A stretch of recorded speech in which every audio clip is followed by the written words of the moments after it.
गया। हजरत आदम अलैहिस्सलाम ने इस झगड़े को खत्म करने के लिए फैसला किया कि दोनों कुर्बानी दे।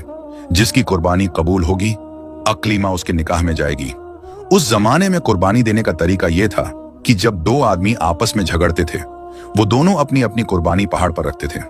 आसमान से एक आग आती थी और हक जिसकी तरफ होता था, यानी कि जो सच्चा होता था, उसकी कुर्बानी को वो आग कबूल कर लेती थी। जब दोनों भाई यानी हाबिल और काबिल इस फैसले पर राजी हो गए, तो हाबिल ने एक मोटा सा मेंढा अपने गले में से जुदा किया और काबिल एक टोकरा गेहूं का ले जाकर रखा है। खुदा की कुदरत से एक आग आसमान से आई।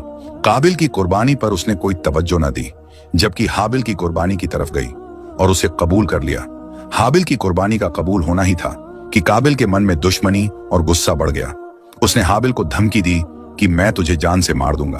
तो हाबिल ने कहा, इसमें मेरी क्या गलती है? मैं तो हक पर हूं, मैं तो सच्चा हूं।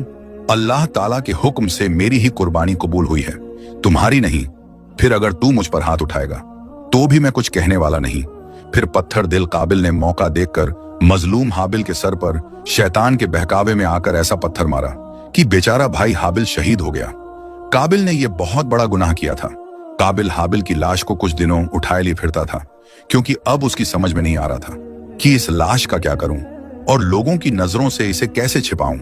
एक दिन अल्लाह ताला का हुक्म ऐसा हुआ कि परेशान हाल काबिल की नजरों के सामने दो कौवे आकर लड़ने लगे।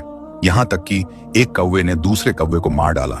मारने के बाद अपने पंजों से जमीन खोदी और मरे हुए कौवे को उसमें गाड़कर पंजों से मिट्टी बराबर कर दी। काबिल अपनी आंखों से यह मंजर देख रहा था। वो सोचने लगा, मैं शायद कौवे से भी गया गुजरा हूं कि अपने भाई की